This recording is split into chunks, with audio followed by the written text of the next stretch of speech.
تو صاحبزادی حضرت فاطمہ سب سے چھوٹی صاحبزادی تھی اور حضور کو بڑا پیار تھا ان سے. پھر حضرت فاطمہ بھی حضور کی کاپی تھی. بعض لڑکے باپ کے بالکل کاپی ہوتے ہیں، کاپی ہوتے ہیں. بعض لڑکیاں بھی باپ کی. چال ڈھال حضرت عائشہ فرماتی ہیں کہ حضرت فاطمہ کی چال ڈھال، ہر چیز، بولنا سیکھنا حضور جیسا تھا. تو باپ ایوا بیٹا اور وڈ ایوا ٹیٹا، تو ایسی اولاد ہوتی ہے تو اس سے بھی محبت ہو جاتی ہے. تو بہرحال حضور کو بہت محبت تھی. ان کو فٹافٹ اولاد ہو رہی تھی. حضرت حسن پہلے تھے حضرت محسن، ان کا انتقال ہو گیا. پھر حسن، پھر حسین، ان تین لڑکوں کے درمیان میں سال سوا سال کا فاصلہ ہے.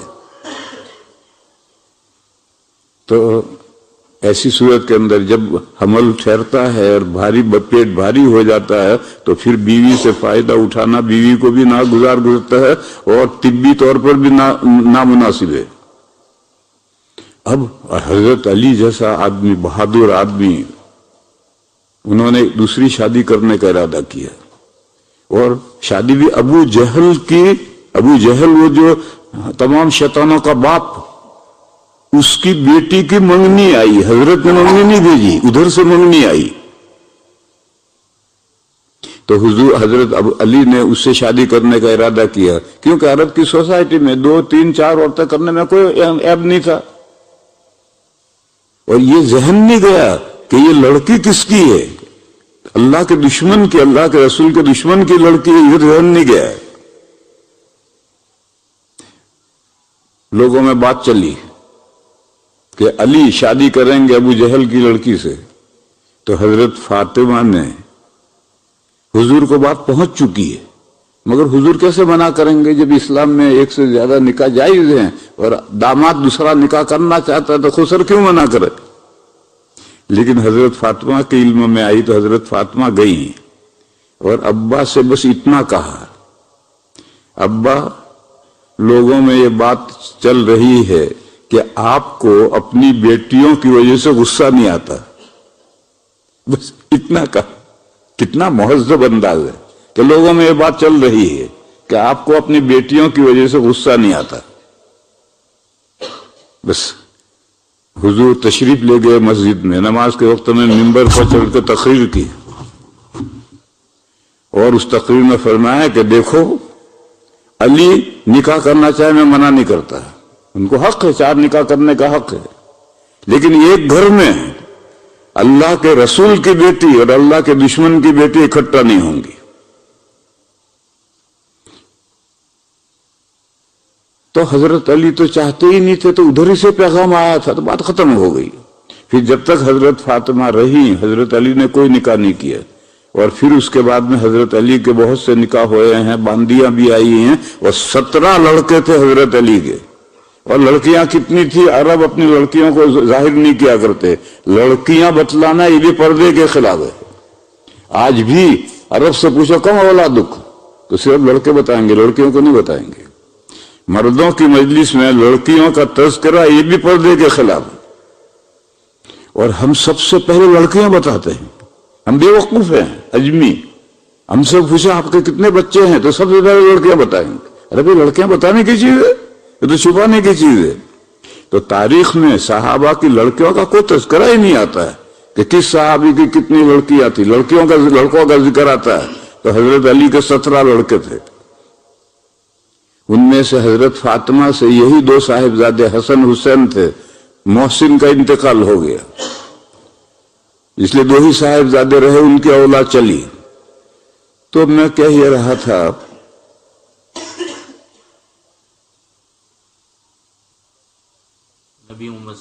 کہ حضرت ام سلمہ نے اس دن پوری امت کو سنبھال لیا. اگر نبی حضور اپنے داماد حضرت علی سے ناراض ہو جائیں تو ان کے ایمان کی خیر نہیں رہے گی. اس لیے فرمایا کہ میں علی کو منع نہیں کرتا دوسرا نکاح کریں، شوق سے کریں، لیکن اللہ کے دشمن کی لڑکی اور اللہ کے رسول کی لڑکی ایک گھر میں نہیں اکٹھا ہوں گی. کیوں نہیں ہوں گے اکٹھا؟ یہ یوں ذہن بنائے گی، یہ یوں ذہن بنائے گی. اللہ کا رسول کی بیٹی دینی ذہن بنائے گی، اللہ کے دشمن کی بیٹی غیر دینی ذہن بنائے گی. جیسے ایک صاحب تھے، ادھیڑ عمر ہو گئے تھے، اور ایک بیوی تو پہلے سے تھی، ایک بعد میں کی. تو جب رات کو دونوں اکٹھا ہوتے تھے تو وہ جو بوڑھی تھی وہ سفید بال چن چن کے توڑ دیتی تھی. نہیں، میں نے الٹا کر دیا، وہ کالے بال چن چن کر توڑ دیتی تھی تاکہ سارے بال سفید ہو جائیں تو اچھا لگے. اور وہ جوان بیوی کے یہاں جاتا تھا تو وہ سفید بال توڑتی تھی تاکہ سارے کالے ہو جائیں تو اچھے لگے. وقت ہو گیا، ابھی شور سننے دو، اگر تو آپ کی بات آئی تو بند کروا دے. تو ایسا ہوتا ہے.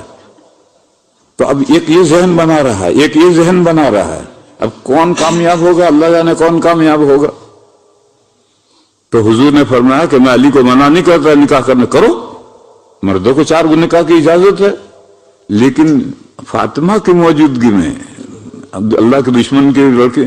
پھر فرمایا کہ فاطمہ کو جو تکلیف پہنچائے گی وہ مجھے بھی تکلیف پہنچائے گی.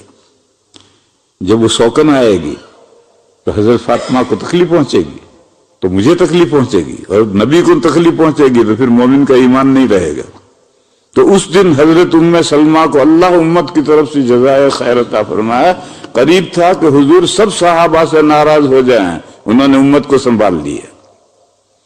انہوں نے عرض کیا کہ یا رسول اللہ، ایسا نہیں ہے کہ لوگ صحابہ آپ کی بات نہیں مانتے، ایسا نہیں ہے، ان پر غم کا پہاڑ ٹوٹا ہوا ہے کہ یہ صلح ہم نے منہ نیچی کر کے کیا صلح کر لی.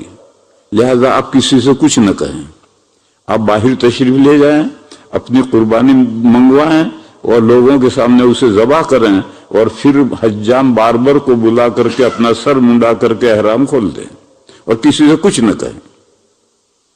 چنانچہ حضور باہر تشریف لے گئے، بھئی لاؤ قربانی کا اونٹ لاؤ. کہیں بندہ ہوگا، دور بندے ہو تو اونٹ لایا گیا، ذبح کرو، ذبح ہو گیا. باربر بلایا، اس نے حضور کا سر منڈا دیا. جب حضور کا سر منڈا دیا تو اب صحابہ کو یقین ہو گیا کہ اب مکہ عمرہ کرنے جانے کی کوئی صورت نہیں رہی. تو پھر صحابہ فوراً اٹھے اور پھٹافٹ ہر ایک نے قربانی کی، اور قربانی کر کے سر ایک دوسرے کا سر موننے لگے اس طرح سے تیزی کے ساتھ کہ گویا سر چھیل دیں گے. اس دن ام سلمہ نے امت کو سنبھال لیا تھا. صدر صاحب کہتے ہیں تقریر بند کرو، اب روزہ کھولنے کا وقت ہے. وآخر دعوانا ان الحمدللہ. میں نے کہا تھا کہ سورہ الہاکم التکاثر سمجھا دوں، مگر وہ تو گھومتا گھومتا کہیں سے کہیں احد میں پہنچ گئے. یہ بات پوری کر لو. یہ جو صلح ہوئی تھی احد میں، جس کو صحابہ سمجھتے تھے کہ ہم نے نیچی کر لی، اس پر واپسی میں راستے میں یہ سورہ نازل ہوئی، انا فتحنا لک فتحا مبینا. بے شک ہم نے آپ کو وکٹری، فتح دی، اور اوپن فتح. یعنی یہ جو صلح ہوئی ہے، اس صلح کے نتیجے میں مکہ فتح ہو جائے گا اور کسی کی نقصیر نہیں پھوٹے گی. 1 سال کے بعد مکہ فتح ہوا، کسی کی نقصیر نہیں پھوٹی. پھر اگلی آیت میں جواب ہے کہ اگر تمہارے خیال میں ہمارے نبی نے یہ صلح نامناسب کی ہے تو ہم نے اپنے نبی کی تمام نامناسب باتیں معاف کر دی، اگلی بھی پچھلے بھی. تم کون ہوتے ہو وائے کہنے والے؟ اس مناسبت سے یہ اعلان آیا ہے، اور دوسرے نبیوں کے لیے ایسا کوئی مناسبت پیدا نہیں ہوئی، اس لیے اعلان نہیں آیا. اور ذم کہتے ہیں سب سے نیچے کا درجہ، نامناسب بات. اگر تمہارے خیال میں ہمارے نبی نے یہ صلح نامناسب کی ہے تو سنو، ہم نے اپنے نبی کی اگلی پچھلی سب نامناسب باتیں معاف کر دی. بس ایسی صورت کے اندر دوسرے کو بولنے کا کیا حق ہے؟ ورنہ انبیاء سارے معصوم ہوتے ہیں، سب کے گناہ معاف ہیں، گناہ ہے ہی نہیں، نامناسب باتیں بھی معاف ہیں. مگر کسی کے لیے تقریب پیدا نہیں ہوئی. حضور کے لیے یہ صلح حدیبیہ کے معاملے سے یہ صورت پیدا ہوئی تو یہ آیت آئی. اور اس آیت آنے کا فائدہ یہ ہے کہ جب لوگ جائیں گے میمورنڈم لے کر تو حضور تیار ہو جائیں گے، انا لہا، میں سفارش کروں گا، اور سفارش فرمائیں گے. وآخر دعوانا ان الحمدللہ. یہ رسم ہے تبلیغ والوں، ہر بیان کے بعد دعا ہونی چاہیے، پھر مسافہ بھی ہونا چاہیے. جیسے ضروری مت کرو بھائی. یہ تبلیغ والوں کا نہیں، یہ تو عام ہے. کوئی بھی دینی بیان ہو تو پھر دعا کرنے کے بغیر مجلس ختم نہیں ہوگی، اور پھر مصافحہ بھی ہونا چاہیے. یہ تبلیغ کے ساتھ خاص نہیں ہے. ہم مولویوں کے یہاں بھی بیان ہوتے ہیں تو ہر بیان کے آخر میں دعا، اور دعا کے بعد مصافحہ. ایسے جو چیز شریعت میں ضروری نہیں ہے ایسے لازم مت کرو.